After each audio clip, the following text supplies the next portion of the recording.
Hi there, in this video I'm going to talk to you about a rate experiment known as the iodine clock experiment. And it's a really great experiment with a great colour change, and it's really good for working out the rates of reaction for specific reactants based on the timing for that colour change.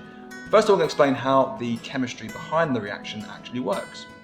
So, in our reaction vessel we have some peroxide disulfide ions and some iodide ions. Those react together to form sulfate ions and iodine.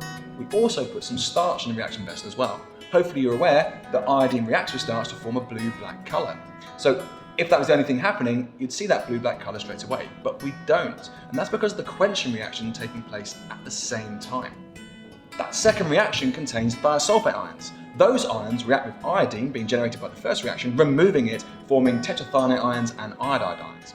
So, the second reaction is removing the iodine as it's being formed, preventing that blue-black colour initially appearing.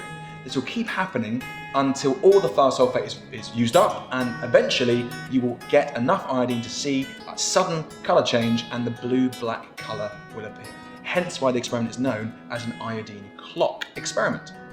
So, this is the table for the reaction we're going to undertake. And as you can see, most of the quantities of chemicals remain constant and there's a constant volume for control. The only thing that changes is the concentration, i.e. the volumes of water and iodide ions in the experiment. So we have a decreasing concentration of iodide ions from experiment 1 to experiment 5. Now as the iodide ions decrease in concentration, we'd expect the rate of reaction to decrease. So our timings for the colour changes should get longer and longer as the rate of reaction descends. And hopefully that's what we'll see when we undertake the experiment in just a moment. So this is experiment 1, I've got the reaction mixture, peroxide disulfide ions and a stopwatch. As soon as I add the peroxide disulfide ions, the reactions will start, and I'll start stopwatch immediately as well, start stirring and time how long it takes for the blue-black colour to appear. This is the highest concentration of iodide ions.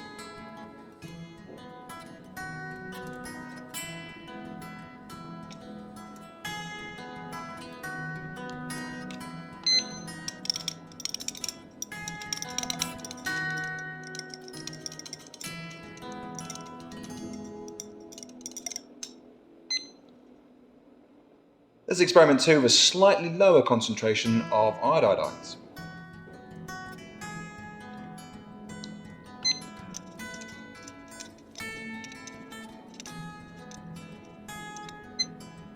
Experiment number 3 with an even lower concentration of iodide ions.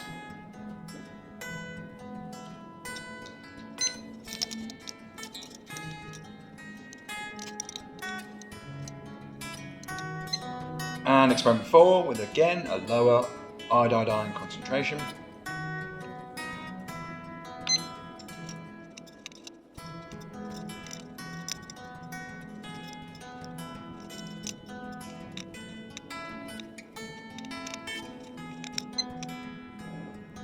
And this is the final experiment with the lowest concentration of iodide ions.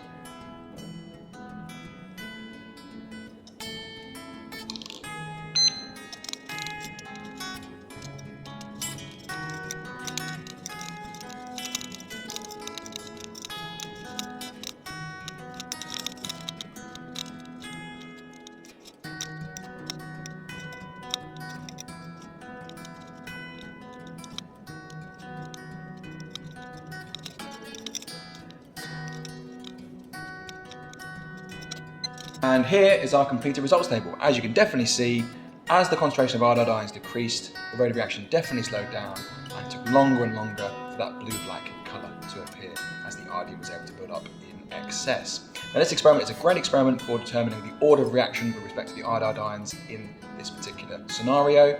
You can also construct a rate equation which relates the concentration of iodide ions and peroxide disulfide ions to rate of reaction, and you can solve that rate equation to find the rate constant K as well. So it's a great example of some A-level chemistry going on within this experiment.